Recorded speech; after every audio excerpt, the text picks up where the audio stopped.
Chapter 11. In the spring of the year, the time when kings go out to battle, David sent Joab and his servants with him and all Israel, and they ravaged the Ammonites and besieged Rabbah. But David remained at Jerusalem. It happened late one afternoon, when David arose from his couch and was walking on the roof of the king's house, that he saw from the roof a woman bathing, and the woman was very beautiful. And David sent and inquired about the woman. And one said, "Is not this Bathsheba, the daughter of Eliam, the wife of Uriah the Hittite?" So David sent messengers, and took her, and she came to him, and he lay with her. Now she had been purifying herself from her uncleanness. Then she returned to her house.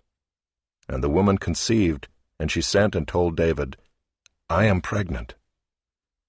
So David sent word to Joab, "Send me Uriah the Hittite." And Joab sent Uriah to David. When Uriah came to him, David asked how Joab was doing, and how the people were doing, and how the war was going. Then David said to Uriah, "Go down to your house and wash your feet." And Uriah went out of the king's house, and there followed him a present from the king. But Uriah slept at the door of the king's house with all the servants of his lord, and did not go down to his house. When they told David, "Uriah did not go down to his house," David said to Uriah, "Have you not come from a journey? Why did you not go down to your house?" Uriah said to David, "The ark and Israel and Judah dwell in booths, and my lord Joab and the servants of my lord are camping in the open field. Shall I then go to my house, to eat and to drink and to lie with my wife? As you live and as your soul lives, I will not do this thing." Then David said to Uriah, "Remain here today also, and tomorrow I will send you back." So Uriah remained in Jerusalem that day and the next. And David invited him, and he ate in his presence and drank, so that he made him drunk. And in the evening he went out to lie on his couch with the servants of his lord, but he did not go down to his house. In the morning David wrote a letter to Joab and sent it by the hand of Uriah. In the letter he wrote, "Set Uriah in the forefront of the hardest fighting, and then draw back from him, that he may be struck down and die." And as Joab was besieging the city, he assigned Uriah to the place where he knew there were valiant men.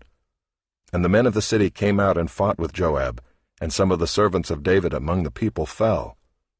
Uriah the Hittite also died.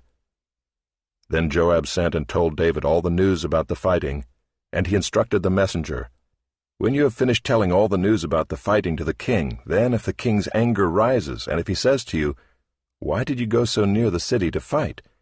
Did you not know that they would shoot from the wall? Who killed Abimelech the son of Jerubbesheth? Did not a woman cast an upper millstone on him from the wall, so that he died at Thebez? Why did you go so near the wall?' Then you shall say, 'Your servant Uriah the Hittite is dead also.'"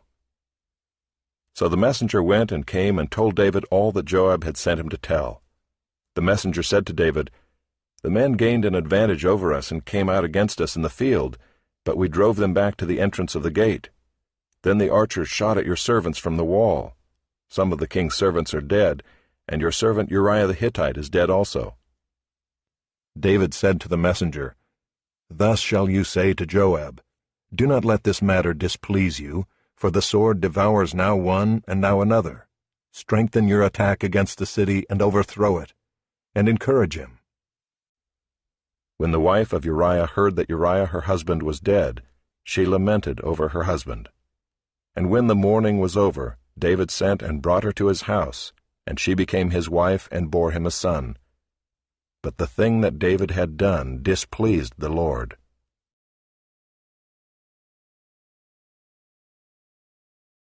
Chapter 12.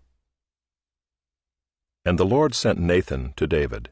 He came to him and said to him, "There were 2 men in a certain city, the one rich and the other poor.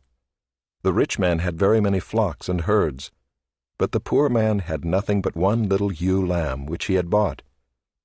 And he brought it up, and it grew up with him and with his children. It used to eat of his morsel and drink from his cup and lie in his arms, and it was like a daughter to him. Now there came a traveler to the rich man, and he was unwilling to take one of his own flock or herd to prepare for the guest who had come to him. But he took the poor man's lamb and prepared it for the man who had come to him.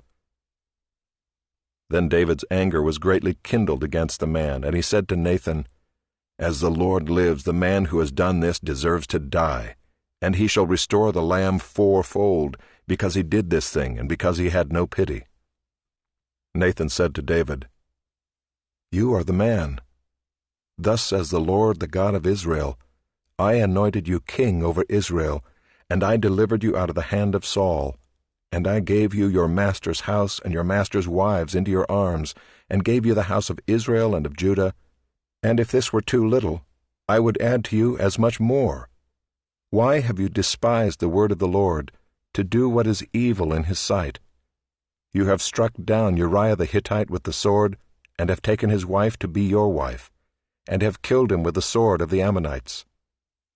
Now therefore the sword shall never depart from your house, because you have despised me, and have taken the wife of Uriah the Hittite to be your wife. Thus says the Lord, Behold, I will raise up evil against you out of your own house, and I will take your wives before your eyes, and give them to your neighbor, and he shall lie with your wives in the sight of this sun. For you did it secretly, but I will do this thing before all Israel and before the sun." David said to Nathan, "I have sinned against the Lord." And Nathan said to David, "The Lord also has put away your sin. You shall not die. Nevertheless, because by this deed you have utterly scorned the Lord, the child who is born to you shall die." Then Nathan went to his house. And the Lord afflicted the child that Uriah's wife bore to David, and he became sick. David therefore sought God on behalf of the child, and David fasted, and went in and lay all night on the ground. And the elders of his house stood beside him, to raise him from the ground, but he would not, nor did he eat food with them. On the 7th day the child died. And the servants of David were afraid to tell him that the child was dead, for they said, "Behold, while the child was yet alive, we spoke to him, and he did not listen to us. How then can we say to him, the child is dead? He may do himself some harm." But when David saw that his servants were whispering together, David understood that the child was dead. And David said to his servants, "Is the child dead?" They said, "He is dead." Then David arose from the earth and washed and anointed himself and changed his clothes. And he went into the house of the Lord and worshipped. He then went to his own house, and when he asked, they set food before him, and he ate. Then his servants said to him, "What is this thing that you have done? You fasted and wept for the child while he was alive, but when the child died, you arose and ate food." He said, "While the child was still alive, I fasted and wept, for I said, Who knows whether the Lord will be gracious to me, that the child may live? But now he is dead. Why should I fast? Can I bring him back again? I shall go to him, but he will not return to me." Then David comforted his wife Bathsheba, and went in to her, and lay with her, and she bore a son, and he called his name Solomon. And the Lord loved him, and sent a message by Nathan the prophet. So he called his name Jedidiah, because of the Lord. Now Joab fought against Rabbah of the Ammonites, and took the royal city. And Joab sent messengers to David, and said, "I have fought against Rabbah, moreover I have taken the city of waters. Now then gather the rest of the people together, and encamp against the city, and take it, lest I take the city, and it be called by my name." So David gathered all the people together, and went to Rabbah, and fought against it, and took it. And he took the crown of their king from his head. The weight of it was a talent of gold, and in it was a precious stone, and it was placed on David's head. And he brought out the spoil of the city, a very great amount. And he brought out the people who were in it, and set them to labor with saws and iron picks and iron axes, and made them toil at the brick kilns. And thus he did to all the cities of the Ammonites. Then David and all the people returned to Jerusalem.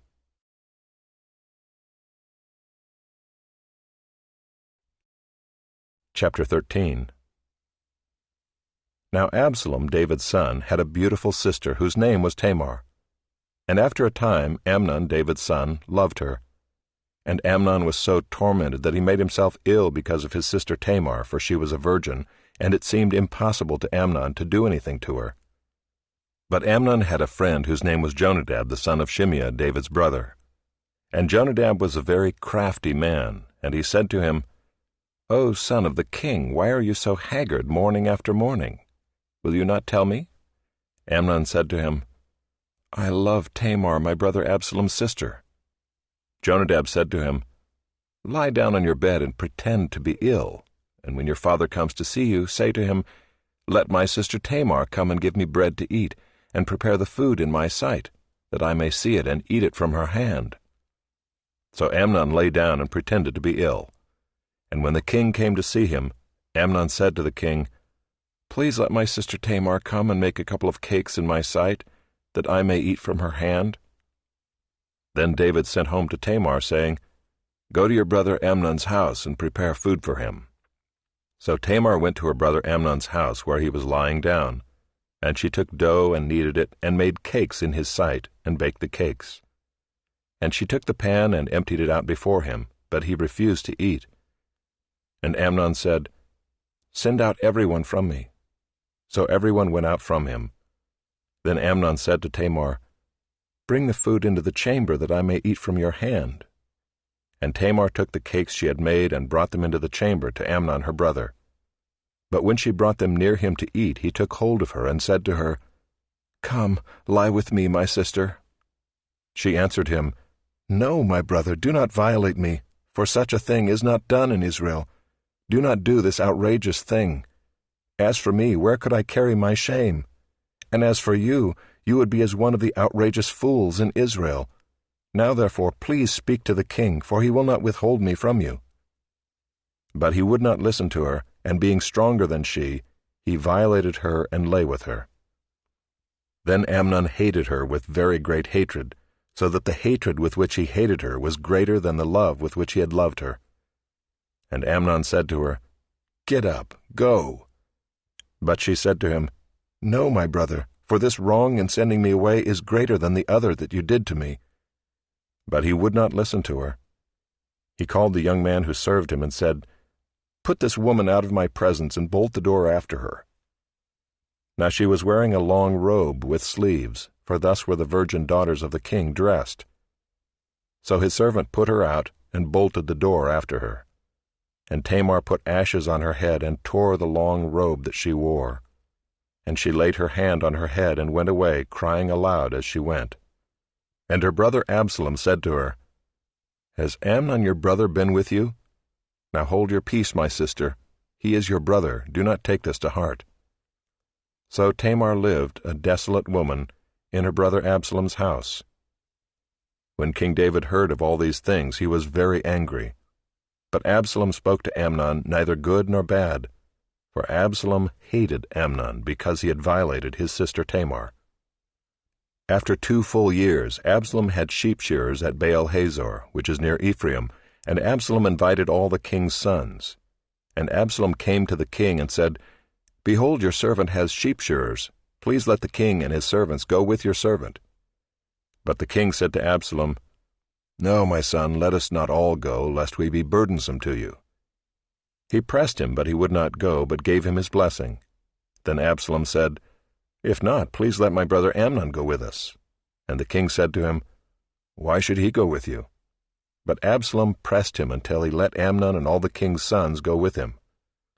Then Absalom commanded his servants, "Mark when Amnon's heart is merry with wine, and when I say to you, 'Strike Amnon,' then kill him. Do not fear. Have I not commanded you? Be courageous and be valiant." So the servants of Absalom did to Amnon as Absalom had commanded. Then all the king's sons arose, and each mounted his mule and fled. While they were on the way, news came to David, "Absalom has struck down all the king's sons, and not one of them is left." Then the king arose and tore his garments and lay on the earth, and all his servants who were standing by tore their garments. But Jonadab the son of Shimeah, David's brother, said, "Let not my lord suppose that they have killed all the young men, the king's sons, for Amnon alone is dead.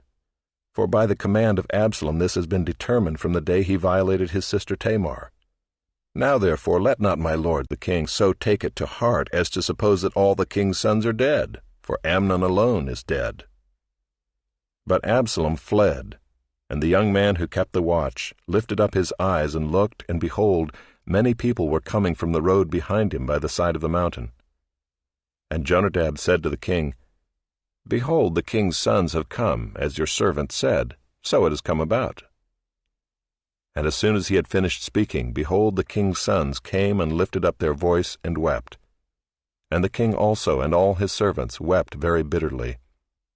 But Absalom fled and went to Talmai the son of Ammihud, king of Geshur. And David mourned for his son day after day. So Absalom fled and went to Geshur and was there 3 years. And the spirit of the king longed to go out to Absalom, because he was comforted about Amnon, since he was dead.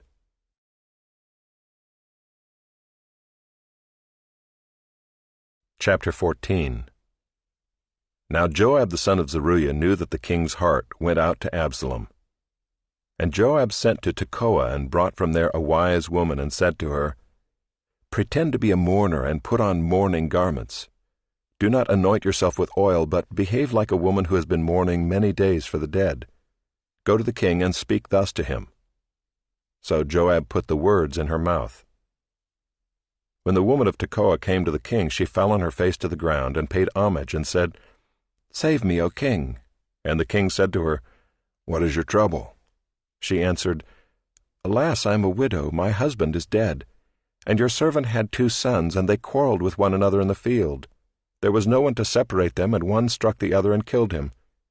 And now the whole clan has risen against your servant, and they say, Give up the man who struck his brother, that we may put him to death for the life of his brother whom he killed. And so they would destroy the heir also. Thus they would quench my coal that is left, and leave to my husband neither name nor remnant on the face of the earth.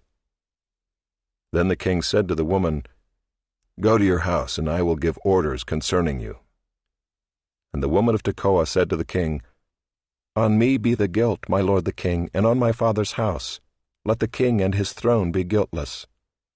The king said, If anyone says anything to you, bring him to me, and he shall never touch you again. Then she said, Please let the king invoke the Lord your God, that the avenger of blood kill no more, and my son be not destroyed. He said, As the Lord lives, not one hair of your son shall fall to the ground. Then the woman said, Please let your servant speak a word to my lord the king. He said, Speak. And the woman said, Why then have you planned such a thing against the people of God? For in giving this decision the king convicts himself, inasmuch as the king does not bring his banished one home again. We must all die. We are like water spilled on the ground, which cannot be gathered up again. But God will not take away life, and he devises means so that the banished one will not remain an outcast. Now I have come to say this to my lord the king, because the people have made me afraid, and your servant thought, I will speak to the king. It may be that the king will perform the request of his servant. For the king will hear and deliver his servant from the hand of the man who would destroy me and my son together from the heritage of God. And your servant thought, The word of my lord the king will set me at rest. For my lord the king is like the angel of God to discern good and evil. The Lord your God be with you. Then the king answered the woman, Do not hide from me anything I ask you. And the woman said, Let my lord the king speak. The king said, Is the hand of Joab with you in all this? The woman answered and said, As surely as you live, my lord the king, one cannot turn to the right hand or to the left from anything that my lord the king has said. It was your servant Joab who commanded me. It was he who put all these words in the mouth of your servant. In order to change the course of things, your servant Joab did this. But my lord has wisdom like the wisdom of the angel of God, to know all things that are on the earth. Then the king said to Joab, Behold, now I grant this. Go, bring back the young man Absalom. And Joab fell on his face to the ground, and paid homage and blessed the king. And Joab said, Today your servant knows that I have found favor in your sight, my lord the king, in that the king has granted the request of his servant. So Joab arose and went to Geshur and brought Absalom to Jerusalem. And the king said, Let him dwell apart in his own house. He is not to come into my presence. So Absalom lived apart in his own house and did not come into the king's presence. Now in all Israel there was no one so much to be praised for his handsome appearance as Absalom. From the sole of his foot to the crown of his head there was no blemish in him. And when he cut the hair of his head, for at the end of every year he used to cut it, when it was heavy on him he cut it, he weighed the hair of his head 200 shekels by the king's weight. There were born to Absalom 3 sons, and 1 daughter whose name was Tamar. She was a beautiful woman. So Absalom lived 2 full years in Jerusalem without coming into the king's presence. Then Absalom sent for Joab to send him to the king, but Joab would not come to him. And he sent a second time, but Joab would not come. Then he said to his servants, "See, Joab's field is next to mine, and he has barley there. Go and set it on fire." So Absalom's servants set the field on fire. Then Joab arose and went to Absalom at his house, and said to him, "Why have your servants set my field on fire?" Absalom answered Joab, "Behold, I sent word to you. Come here, that I may send you to the king to ask, Why have I come from Geshur? It would be better for me to be there still. Now therefore let me go into the presence of the king, and if there is guilt in me, let him put me to death." Then Joab went to the king and told him, and he summoned Absalom. So he came to the king and bowed himself on his face to the ground before the king, and the king kissed Absalom.